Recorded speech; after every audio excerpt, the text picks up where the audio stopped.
Être corse, c'est donner un morceau de pain à celui qui a faim. C'est ouvrir sa porte. C'est demander à celui qui souffre: chi t'ha? Di chi t'ha bisogno? T'ho vrito. T'ha fame. Aimer les siens. Aimer ses ancêtres. Aimer sa terre, mais l'aimer de ses tripes.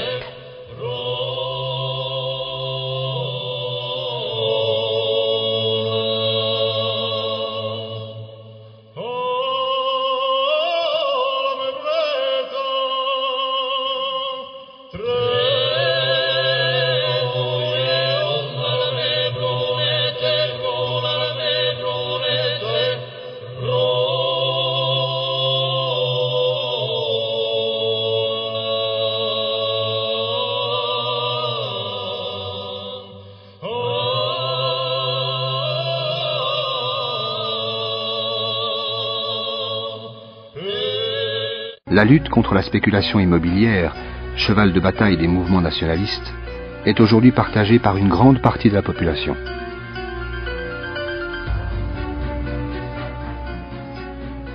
Je suis nationaliste et je le revendique haut et fort.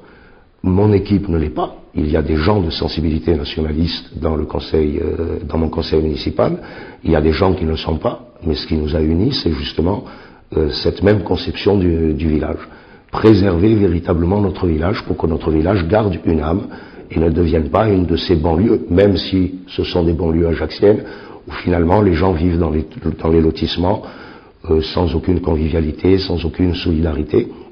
Je crois que cette prise de conscience dépasse aujourd'hui les seuls nationalistes et que ceux qui ont essayé à un moment donné de convaincre pendant des années, s'ils sont sérieux, s'ils ont montré à la limite, j'allais dire, leur qualité de travail, de persévérance, recueillent aujourd'hui les fruits parmi la population, tout simplement. Il y a 3 ans, le maire et l'équipe municipale sortante ont donné sans aucun problème l'autorisation de lotir, là en bord de mer, sur la colline qui est en bord de mer, un lotissement de 40 villas qui allait complètement détruire le site, ce qui fait finalement la beauté et presque l'âme de Villanova.